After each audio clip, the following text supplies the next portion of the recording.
All right, if you're seeing this, that means what we're about to talk about, I'm going to end up doing. Love my car, love everything about it. The front end has been driving me up the wall. So if you followed some old videos, I half-ass molded that lip. You can see from this angle, it's not the greatest. I molded that duct in there. I molded the lip. It definitely needs to be perfected, but it's there. Something that's just been weirding me out is I feel like the intercooler just sits high. So what I'm thinking is take the intercooler and lower it. I'm saying down about to where this contour, where the lip starts. And then take the ducting area, which is not really functional yet. I mean, it's you can't tell. It's actually a duct, but I'm not using it really for anything at the moment.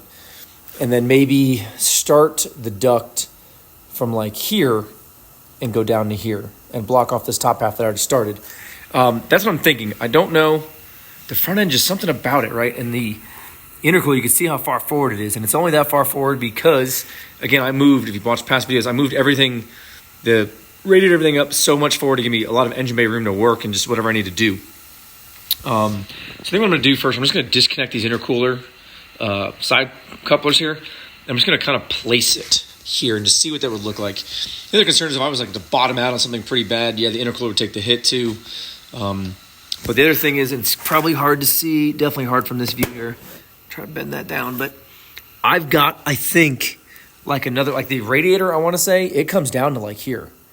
So I've got all this just not getting any flow. So that would actually open up some more flow there. And again, you can see there's the radiator behind the intercooler. If this was lower, I'd have a lot more just direct air hitting it. And this is already all open. I got block off plates. I mean, it gets flow, don't get me wrong. Got it taped up there, but you give it even more. So I don't know, we'll see. Again, we're gonna start with, I'll just connect those, we'll blow her down and we'll get a visual. All right, this is probably pretty hard to visualize, at least it is for me. That's almost about where I wanted it. It'll definitely have a pretty big opening going right in for the radiator for sure.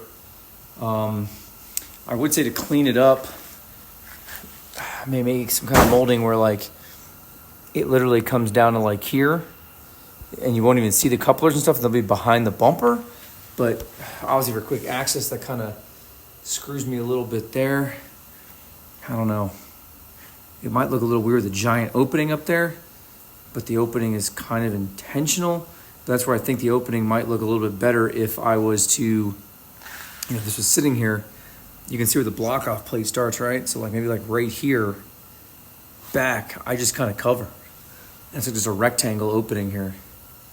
I don't know. All right, so there are some dilemmas to be had here. I don't know if I can go as low as I want without having to remodify some of my intercooler.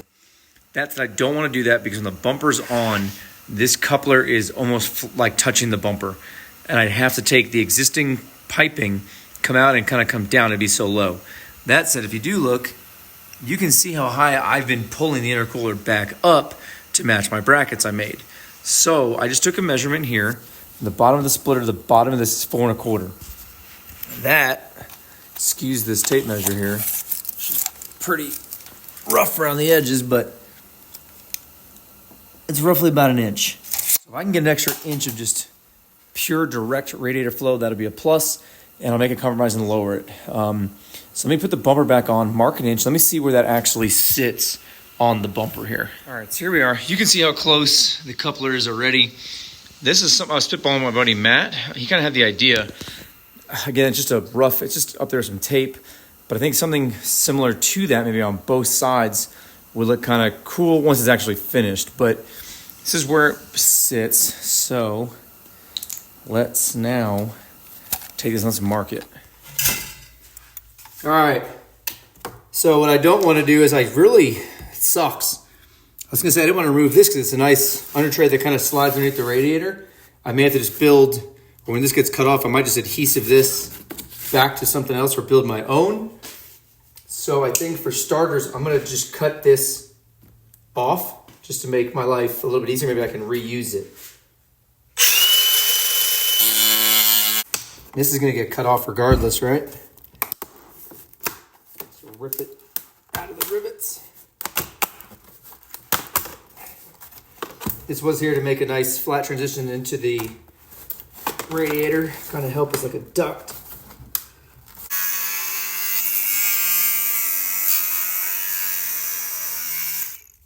All right, got that off. I'm gonna keep this because it's free plastic, right? All right, so now question is, well, I got the mark where I was gonna cut, but these rib nuts are also kind of annoying. I'm almost debating just, I don't know, going right above the rib nuts, start there, then worst case go right through the rib nuts.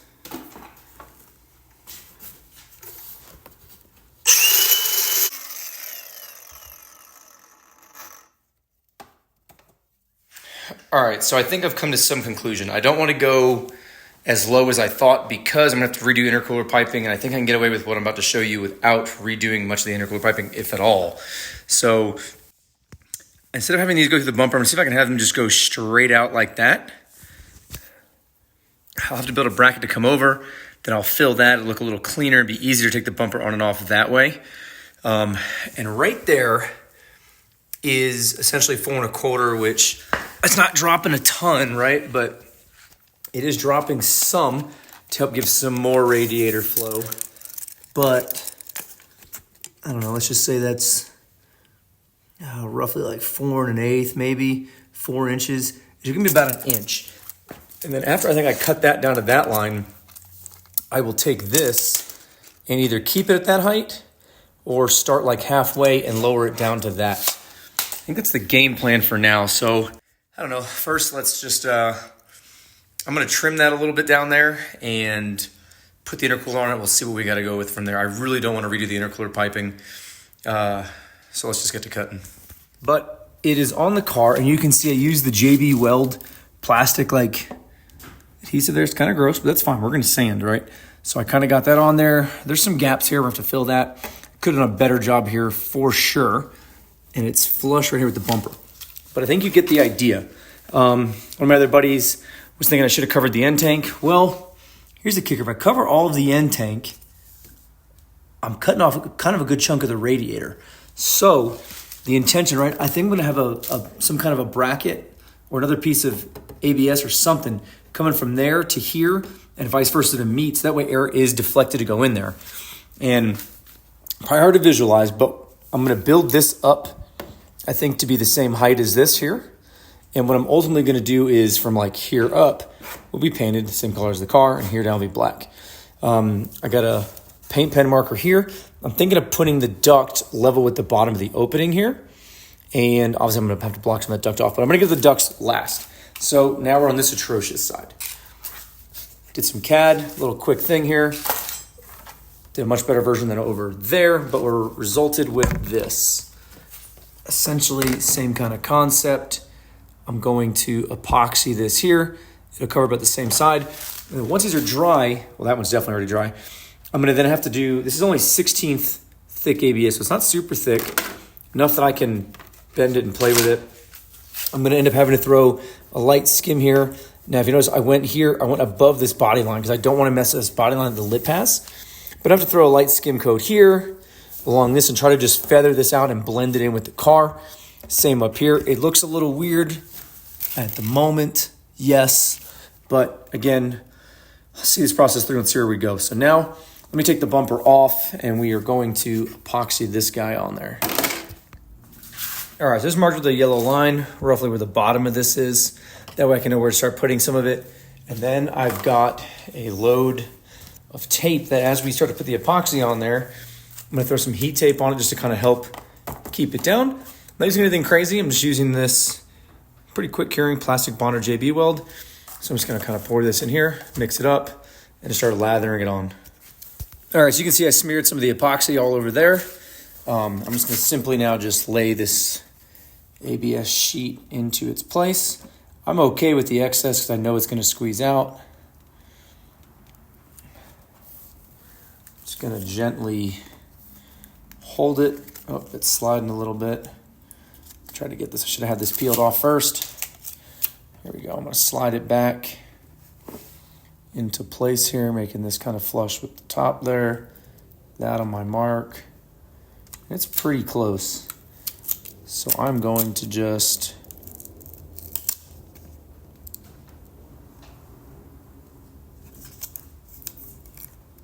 try to get it lined up the best that I can off my marks. then we're just gonna... All right, so I did some things off camera. I've just basically been coming home from work each day and putting like 10 to 15 minutes into it, but here's where we're at now. So all of this, I think I already showed you guys, is glued on there. It's all epoxy with that JB Weld stuff. And then I had another bumper, spare one in my shed. I kind of just cut some of the plastic off of it, and it's not exactly straight, but it's just whatever, go with that. I glued it on there, and I did one for that side too. So right now, that is what it looks like. I think we're gonna go with that scheme. I kind of like that. And I'm still debating on lowering the actual, the cutout there and whatnot. But so what I'm gonna do now, I'm gonna pull that. I'm gonna grab some of the putty stuff. I'm gonna kind of fill it in up here, right? I have to kind of sand some of this, kind of smooth some of this JB Weld epoxy out, and then we're gonna start putting some putty on it. So take the bumper off, start just sanding a little bit, and we'll go from there. All right, so if you followed the channel for a while and you watched back where I made the fenders, this is some stuff my cousin recommended. I think I'll buy this stuff quite a bit more in the future if I ever need something. It's smooth on freeform air. This is part A. Part B, we'll just call it the one's a hardener, you know, whatever, they interact together. All right, so you can see it's all mixed up. It's like one color. My gloves are definitely wet. Just helps you kind of handle and play around with it. And what I'm going to do is, what I like about this stuff is it's literally like Play-Doh. Like, I don't know how else to explain that. And I can just sort of take it and let's say right here, I want to make this smoother probably in the future. Yep, I would agree. I'm going to just sort of pat it around. I'm going to kind of... All right, I think you guys get the idea. I'll probably stop this here and we'll tune in once I kind of got some stuff going on. All right, so here it is a little more smoothed out. And then the next step, I said, hey, I need to add those ducts. Let me lower them down. So I filled in a little bit above, put the ducts where I thought I wanted them. And I'm not liking this, but ultimately I decided on something a little bit different. All right, so as you saw in that clip, I've been gone for a little bit and I was just kind of doing stuff again here and there just for 10 minutes and I wasn't really gonna record much of it. I'll catch you up to par or where we are now. So here's where we're at. And you're probably thinking right now, what the heck happened to the ducts? Well, I got rid of them. So again, as you know, there's a little mini radiator back there and there's an oil cooler on the other side. I opted just to get rid of them for the moment, the ducts feeding to them, and we'll tackle that based off temps. This will be a little probably better for the overall aero of it. And maybe, yeah, I don't know. We'll see where this goes. So at the moment, let me just get this off of the car and we'll get back to sanding and we'll get a little closer. All right, so here it is. Looks like I've got a good line right there we got to work on. That shouldn't be too big of a deal. And it's probably hard to see with the primer, but there you go, right? There's like some little areas I got to kind of, there's some spot putty in it or stuff like that, but is overall looking really good. I'm going to refine these a little bit, this shape. Yeah, hindsight, I wish I would have had it coming straight out, but I did experiment as I talked about it. I made some mounts that came off of here and went out, and they just were not as stable. The way it sits right now, this being bolted is very sturdy where it sits. So I'm going to leave it there. The intercooler, if you remember seeing, I made some new mounts here. Nothing crazy. And the intercooler is sort of angled. It's not exactly a V-mount setup, but it's kind of like that a little bit. We will block these in here. And I'm still going to make some kind of a mount that comes out this way and butts up against the bumper. But if you remember that giant gap that was there, it's no longer there. So it is ultimately sitting lower. If you couldn't tell from that front view, there's a bit more there. For those of you that are not aware, there's the mini little radiator guy down there. And there's a little mini oil cooler. If oil temps get a little extreme, you might end up upgrading the size of that and getting more like a fan and stuff like that. But all right, back to the bumper. All right, so that little area right here where I said there's kind of like I guess my nail is a pretty good little divot there. I'm just gonna kind of do what I've been doing this whole time. And once I sort of got that free foam air sanded down to get most of it, I've just been taking body filler and just kind of filling in the gaps. Before I mix it, let me see if there's any more areas. The area I'm talking about is right up in here. I'm gonna kind of fill that up. Got some work to do in there still. But any big areas to clean up that I can probably sand out. Again, got to clean up in this radius quite a bit. I'm not going to throw any filler in that just yet. Actually, you can see there's probably kind of a good crease there too. Let me just apply the body filler to both those spots there. That's all I'm going to use. We'll just do a little boop. Somebody said it's probably a lot of hardener, and I would agree with you, or I do agree with you. It's like 40 degrees in my garage right now, so let's get to mixing that and start throwing it on there.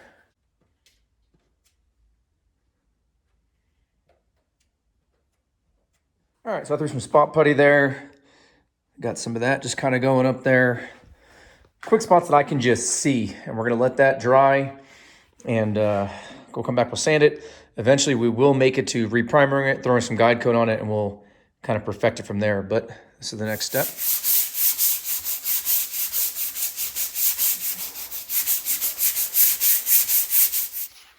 All right, so let's kind of hit it with a DA real quick at 220 grit. Let me just do some wax and grease remover on this. And essentially, I'm gonna see what sticks, what it feels like. And I think I'm just gonna throw another coat of primer on it, aerosol primer. Actually, before I do that, I can see a lot of like the little divots now, right? After I clean all the sanding dust away and stuff like that and get it wet, I can see a bunch. So probably gonna use the spot putty here on all the spots that I can blatantly see.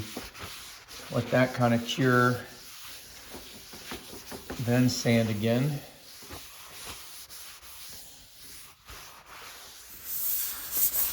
I know there's definitely still some imperfections on here, that's fine. It's a little bit easier for me to see with primer, or just like all being the same color, right? And then we'll throw some guide coat over it, and we will see where they all lie. Now I will admit, for what this basically is just a lot of tedious back and forth filling. What you think is good, then you go to check it, and it's not good, and so forth. So I'm not gonna lie, it's time consuming. Is this hard? It's not really that difficult. It's just time consuming. If you don't have any patience, this is not the thing for you to do, that's for sure. So my go-to aerosol primer, if I can get this out of here, that I always seem to be going to now, that I even use with the car, it just seems to be pretty reliable, is this Duplicolor filler primer. It seems to take the wax and grease remover. It seems to take that pretty well.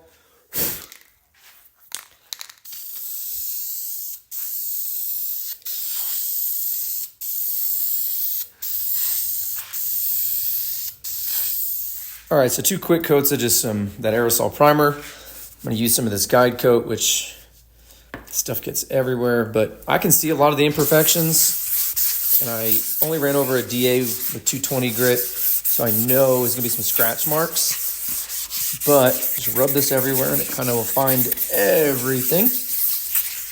This way I'll be able to lightly hand sand it, and any of these crazy spots we see, I will then do some more body filler. Maybe do this maybe 1 or 2 more times.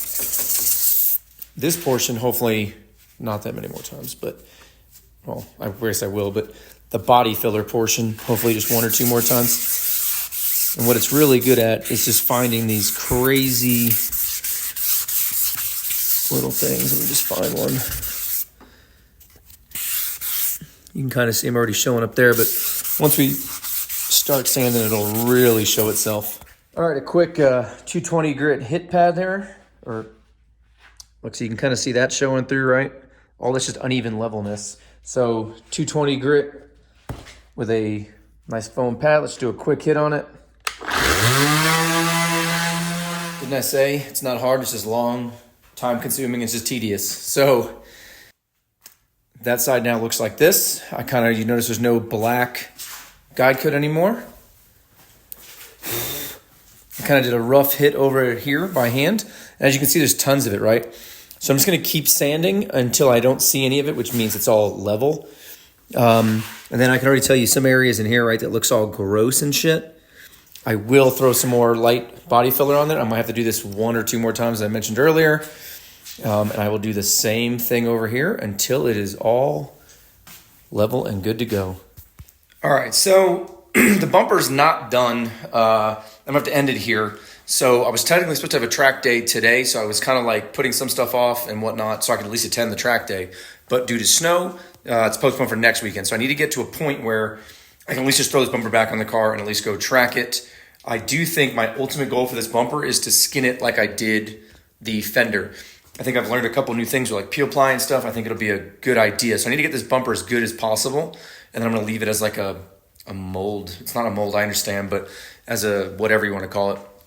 Like my fender, and I'll eventually get around to maybe making it a whole kit. I don't know. But after all this work, I just want to eventually get to that. But here's where it sits right now. So you kind of follow what I already did. It's kind of the same idea. I think, again, I threw 2 coats of aerosol primer on it. I know it still probably looks kind of similar still than what it did, when I started this. But so I took the push buttons out. I took the I can't even talk, tire spats out. And ultimately what I'm going to do next is probably scuff this entire bumper with 220, even the painted portion, everything. And then I think what I'll do is I will throw filler primer out of a gun if I can. It's cold over the whole thing. Because again, if you remember I kind of started to mold the lip into the bumper, which is its one piece. And there's probably some imperfections still here. So, or I'll just do an aerosol primer, find the low spots, and just start doing that and work the whole bumper. Because this is not perfect, but it's pretty good right now. So let me just start working the rest of the bumper so we can do it all together now. But that's it. I will include in the next video some more diffuser stuff, maybe a little more. Let's just say I've got some more professional awesome mounts there just to hold it. I've got some other stuff. I'll show you guys in the next video with that. I've got one made out of metal since I ripped the other one off. And last but least, little shirt. I know not everybody would want it with my CRX on it, but contemplating putting these up maybe for like 25 bucks on the website. There is on there right now with this. I'm trying to come up with a different version. Well, same look here, just a way that I can ship it from my house as opposed to these being drop shipped. And I also got the hood louvers up for a group buy, which ends, I want to say, in like 5 days. So I'll try to put this video up now. So if you're interested in the hood louvers that I have, go on there. The price is a little cheaper now in the group buy. And the only other that you have is, instead of this big center louver, I've got a smaller one, which basically just cut off the top row. And it'll be that. So it's a little bit smaller. But that's it for now. Hope you guys are following along and liking this bumper thing. I know I probably could have bought a brand new bumper and started from scratch. It would have been easier. But if you think about it, I have a lip that I molded to it. I blocked off the ducts there. There's some things that I could have done that made this process a bit easier, but I'm already committed. This bumper has been attacked over and over many a times if you followed this thing throughout the years. So it's what I got, and that's what we're working with. So as usual, I appreciate you for following. Any questions, comments, anything, put down comments below, and I'll talk to you guys later.